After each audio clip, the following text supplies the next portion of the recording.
All right, everybody, welcome back to the channel. I hope you had a good weekend, a good Lord's Day, and of course, a good everything. This Monday, I wanted to kick things off by letting everybody know that, I might have been wrong. This whole Satan statue thing, it was a trap.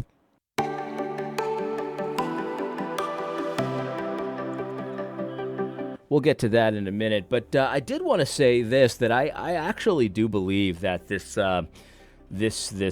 Satan statue thing has been actually a really big gift, especially for those of us like myself that are just notorious peacemakers. I think one of the things about the whole Christian nationalism controversy that I think has been upsetting to a lot of people is that it seems to have created some factions, and some unnecessary divisions. And I agree. I think that the way that G3, for example, they were the big offenders here, in my opinion. The way that they came out, and it's not that they came out swinging. I mean, it's okay to be against Christian nationalism. I've always said that, or to at least not be a Christian nationalist. I mean, that's really what I'm talking about. There's plenty of people that refuse the label that I think are friends. I think that they're not necessarily enemies. And so the way that G3 came out, saying stupid stuff like we're racist and want a Protestant pope and all that brain dead stuff that they were doing was very upsetting to a lot of people. And it was unnecessary, I think, is the point.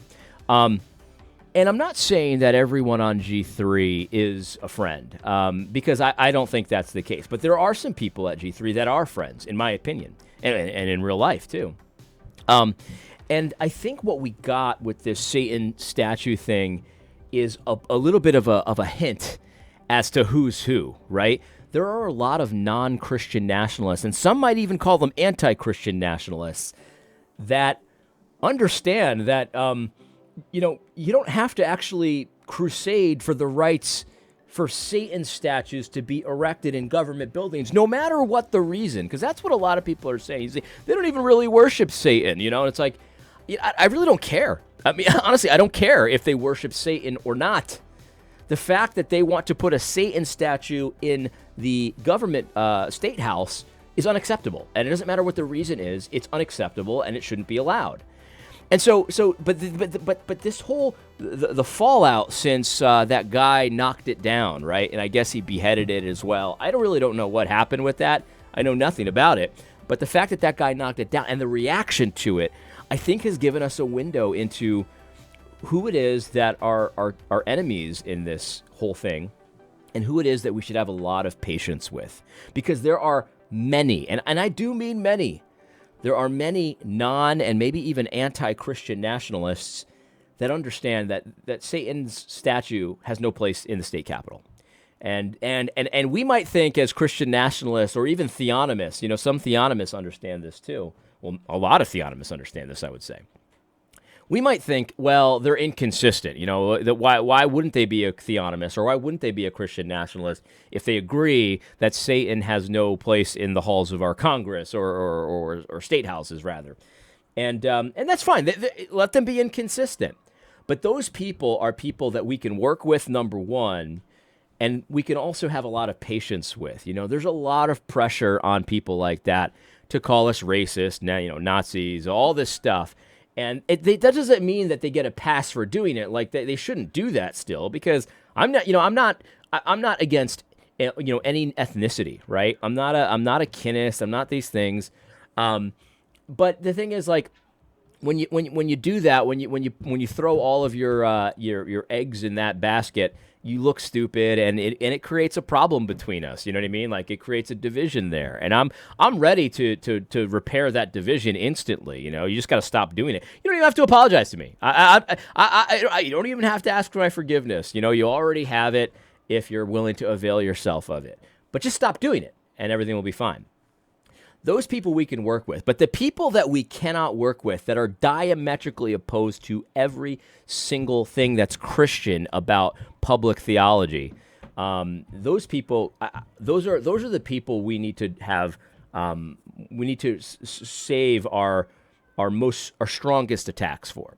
the people that think that somehow like yeah, they'll say they want Christian influence in the government, but what they mean is we just want Christians to have a seat at the table.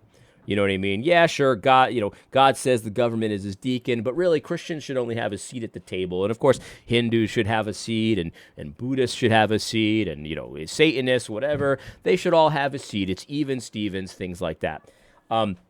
Those people cannot be reasoned with. They have a faith and a theology that is so satanic that they have not they need to repent in order to understand these things. They're in sin. And I would say that people that they're not so sure about the label of Christian nationalists, and maybe they're against nationalism. They shouldn't be, obviously, but they understand that when they say we should have Christian influence government, they mean something like the general equity of the law. You know what I mean? They do mean something like that. Now, they may be inconsistent, and they may not know that they mean that, but they do.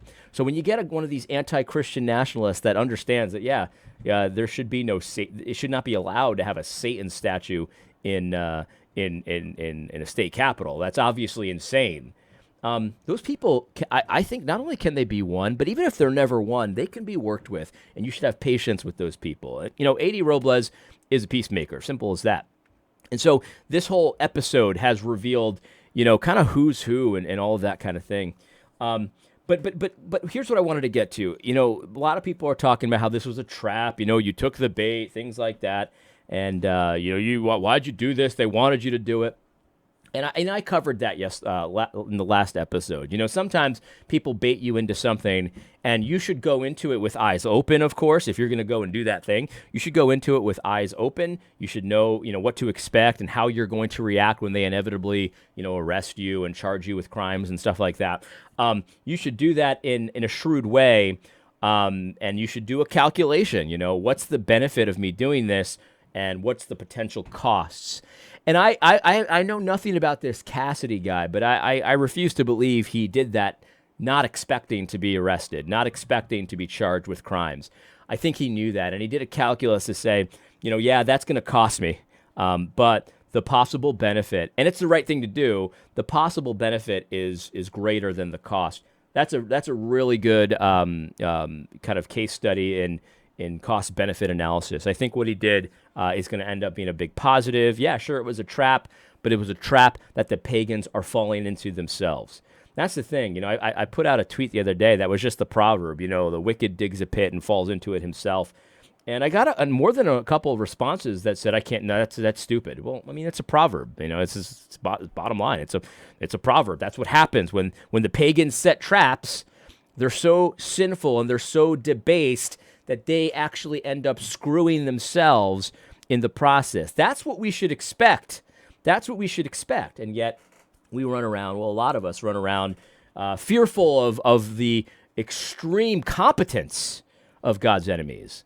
Like, what the freak is that? The extreme competence of God's enemies. They're always 5 steps ahead of God's people. It doesn't make any sense at all to think that way. That's not what the Bible tells us is going to happen. So why would we have such little faith in that regard? That doesn't mean that the enemy is totally incompetent. They're not totally incompetent, but they are incompetent. Anyway, but as far as the trap thing, yeah, I think this actually is a trap. And a lot of Christians are falling into this trap. And here's what the trap is. The trap is, let me think of the best way to put this. So the trap is essentially this. You don't want a Satan statue there. So they're going to put it up because they know you don't want it there. And so the trap, I think, is a political one. Because what they're going to say is what Alexis Nieuwenhuis, I don't know who this is, but he tweeted this at me, and I thought this was a really good way to put it. He says, quote, "Do you know what the best way to not have satanic statue in the government building is?" Excuse me, I had a cough there. You know what the best way to not have a satanic statue in a government building is by banning all religious symbols and displays in government buildings. Either you allow all religions to display or you don't. You can't pick and choose which faith is allowed to display. This is actually something that James Lindsay said as well, if you remember from last week's episode. That you should have used the same tactics that the pagans used to remove the Ten Commandments.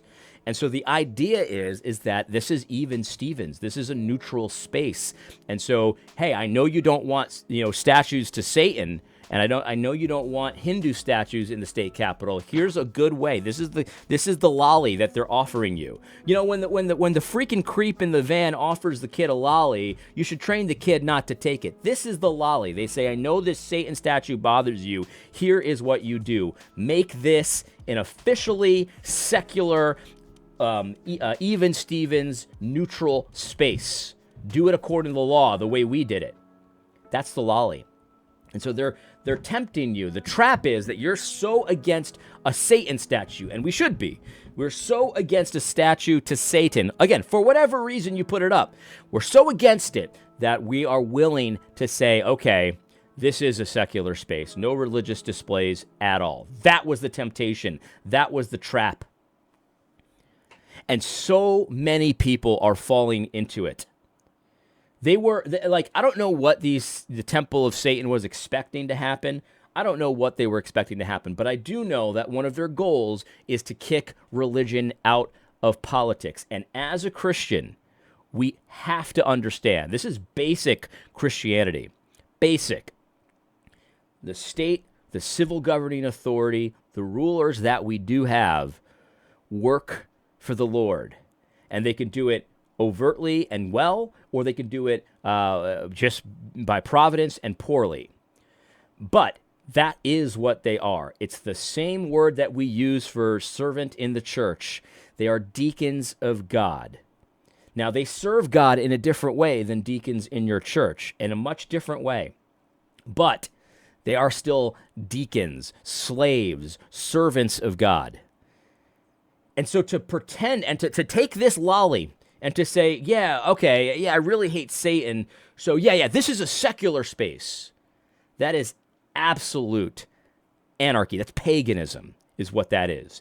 The civil governing authority is not a neutral space, is not a secular space, and that is not our space to give away. It's not ours to give away. It's the Lord's space. It's the Lord's revenger. It's the Lord's deacon. That is what the Bible says. Without any equivocation, that is what's going on with the civil governing authority. Now, God uses that in providence however he wants. I mean, the heart of the king is like a river, and he lets, is that what it says? Man, I'm misquoting the Bible there. Anyway, we understand that in providence, God uses, man, I should have looked that scripture up. Anyway, we understand that in providence, God uses the magistrate any way he wants. He uses it for cursing or blessing. But the thing is, the magistrate is not excused for his behavior. I mean, we've got so many examples of this in the Old Testament where, the king of Assyria is used as a rod in God's hands, and he's using the king of Assyria to punish to discipline the Israelites. And then, so he does that work, that's what he uses them for in providence. And then he turns to the king of Assyria and he says, oh, by the way, you're not off the hook. Just because I use you like a glob of clay, you're not off the hook because you didn't do it for me. You should have been doing it for me. You didn't do it for me. You did it for yourselves. You did it for your own evil reasons. And he turns around and punishes Assyria. So you see, there's two aspects of this. There's providence, and then there's also you should do it because God says you should do it. And so when we say that Christianity should influence politics or should dominate politics, it's because we understand that God says that this is his servant. This is his revenger. Vengeance is mine, says the Lord. Here's my revenger, the civil governing authority. That's what we mean by that. We don't mean that Christianity should have a seat at the table in the secular space. That's not the case at all. And so here's the trap. And lots of Christians are falling in. And I'll tell you right now, Cassidy didn't fall into this trap.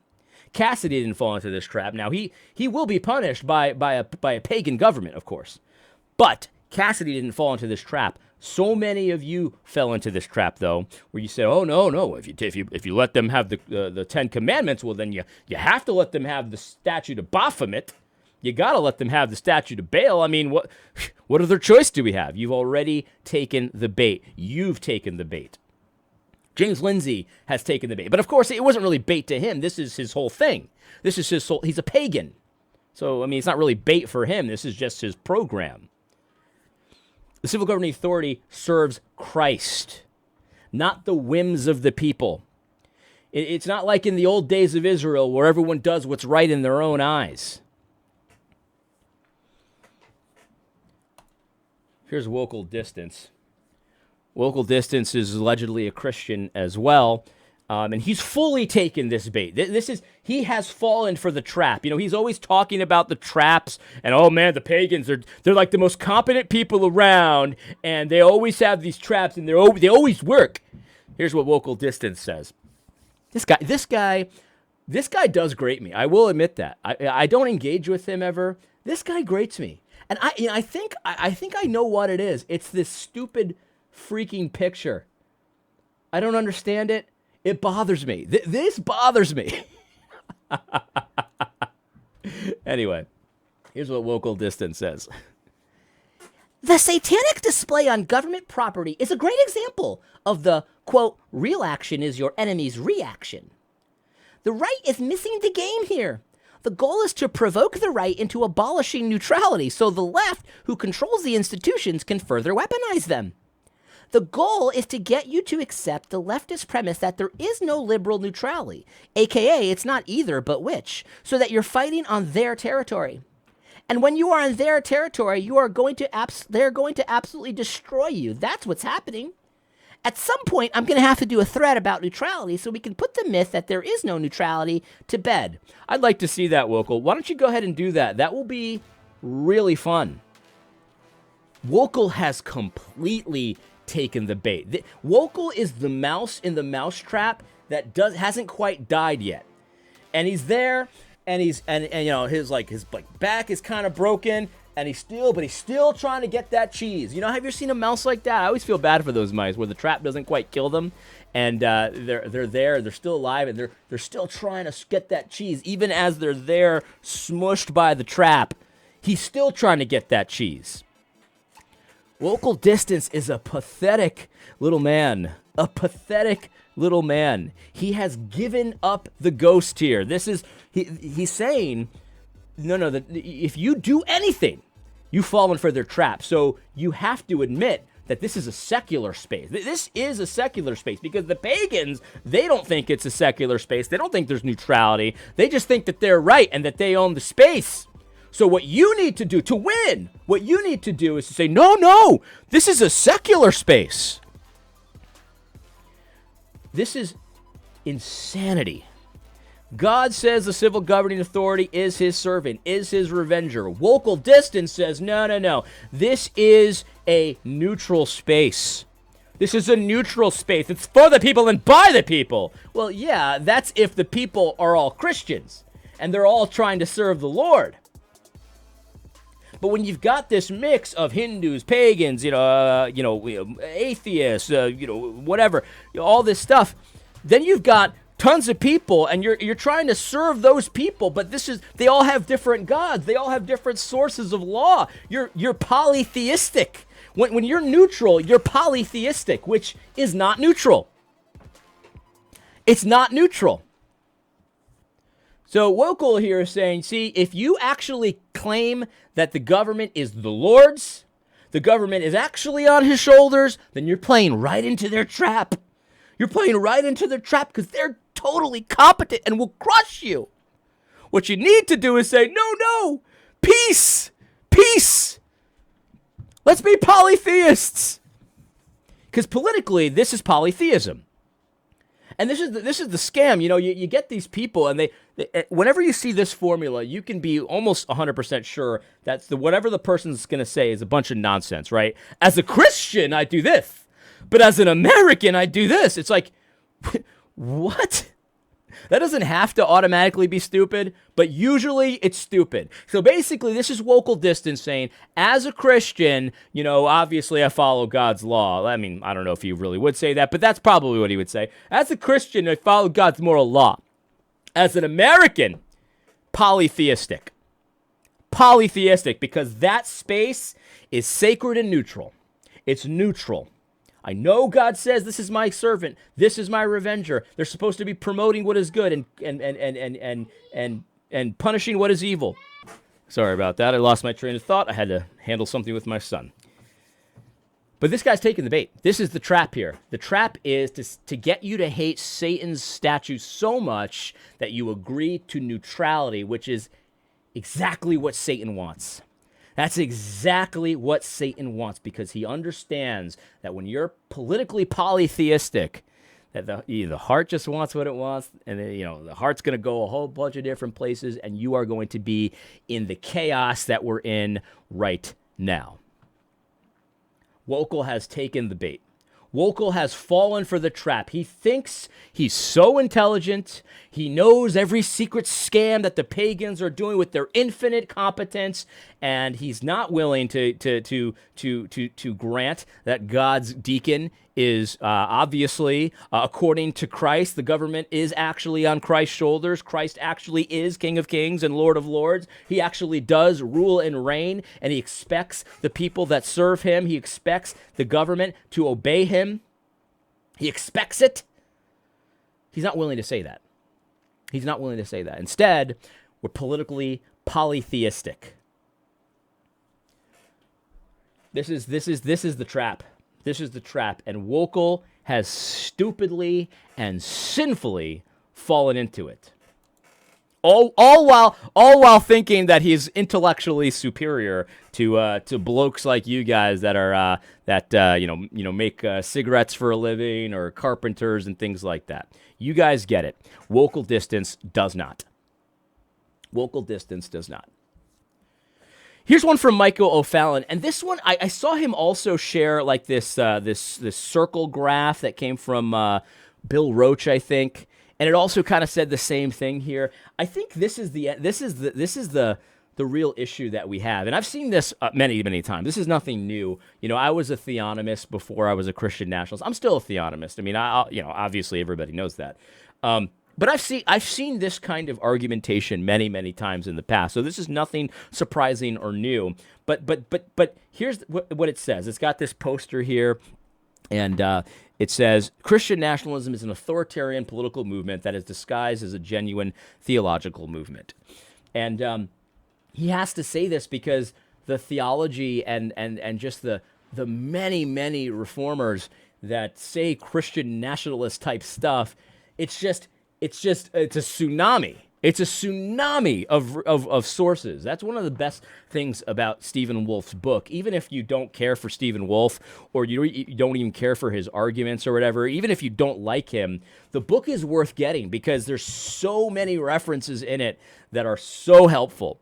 They're so helpful, and even if just that, get him for the references. It's worth the price of admission. Christian nationalism is an authoritarian political movement that is disguised as a genuine theological movement. He knows it's a theological movement, but what he's saying here is that's just a disguise. This is just authoritarianism. This is just they're looking for a dictator. They're looking for someone to rule your life and stuff like that. And essentially, what's being said here, in my opinion, is that God's law is authoritarian.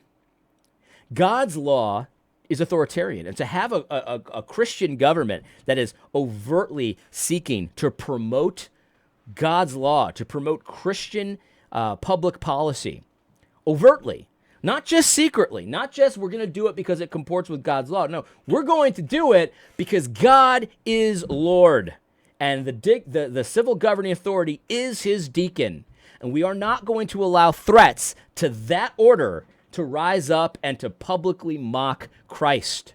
We're not going to allow that. That's what this statue was. It's a mockery of Jesus Christ. That's what it is. And but to O'Fallon, this is authoritarianism. To have an overtly Christian government that advantages Christianity and maybe it allows unbelief. And I think, probably most Christian now, I would be okay with this. I would allow unbelief, of course, if I was king for the day. But not publicly. You want to worship Satan? You're going to do that in the back alley. You're going to get an abortion anyway after we outlaw abortion. You're going to get that at the most dangerous, seedy, creepy back alley abortionist possible. And we're going to find those places and cast the light on those places too. So you're not going to be safe anywhere. That's right. And that's not authoritarianism. And if it is authoritarianism, it's a good kind. It's a good kind. I don't think it is, though. I don't think God's law is authoritarian at all. I don't. I don't think it was authoritarian in the Old Testament, and I don't think it would be authoritarian now when we get the general equity and we apply it to our modern situation, because obviously not every law would be exactly, carbon copied from Israel, but there's so much wisdom there that we need to extract as much as we can and bring it up to today. I don't think we'll do that perfectly immediately. That's going to take a lot of work, and there's a lot of work that's already been done thinking about these things. But I think that obviously in practice, we'll have to learn how to do that. And, it might seem authoritarian if you're a pagan, or if you're an atheist, or if you're a Hindu, or all this kind of stuff. Well, that's too freaking bad, because the thing is, the civil governing authority is not from Vishnu. It doesn't serve Vishnu. It doesn't serve Satan. It doesn't serve Allah. It doesn't serve, whatever rocks or trees the pagans want to worship. It doesn't serve those things. It serves Christ. Christ is actually the king. He's actually Lord over all the other lords and all the other kings. So this is the thing. It's like this is if your position is that Christianity, overt public Christianity, unless it has a secular, sacred, secular, neutral space, if your position is that overt public Christianity in the civil governing authority is authoritarian, I don't want to have to answer for that one. I don't want to have to answer for that one. In any case, that's my video for today. Tomorrow, if I get to it, maybe Wednesday, we're going to get to some of this Jenna Ellis stuff. Jenna Ellis, my goodness, she certainly has imploded quickly. And it's very tempting to look at her arrest and her situation with the Trump lawsuit. And then, of course, what she said and how she got kind of technically out of that. And then to see her trajectory since then, it's very tempting to say, oh, yeah, they got to her. But I don't know. I just don't think that that's what happened. I don't know. What do you think? Do you think that's what happened to Jenna Ellis? They got to her? I don't think so. I think this is just who she is. I don't doubt that she's smart, but for a smart person, she's not very bright. That's for sure. Not very bright at all. She's trying to theologize these past few days, and it has been quite the scene, man. It has been quite the scene. But there it is, guys. I was wrong. It really is a trap. And a lot of Christians really did fall into the trap. Cassidy wasn't one of them. Cassidy wasn't one of them. Yeah, it's like local distance here. It's like, see, if you claim the civil governing authority for Christ, you're playing on their playing field. You're definitely not playing on their playing field when you give up that space and say it's totally neutral and it's secular and we can all just play politics with each other to get more influence or less influence. That's not playing on their playing field. No, when you're playing on their playing field, it's when you say, no, this is actually the Lord's. That's what you're playing on. Local distance, man. Although I will say, if it wasn't for this stupid picture, I don't think he would grate me that much, because he's really nothing special. It's typical stuff, but this here, I don't know why. Ever since the first time I saw it, this bothered me. I'm not really sure why. Can anyone explain this? Why does this bother me so much? And there's that one picture that Boniface Option puts out there all the time. He puts that one picture of him with his little noodle arms, and I don't know what he's wearing. In any case, I hope you found this video helpful. God bless. Fuego.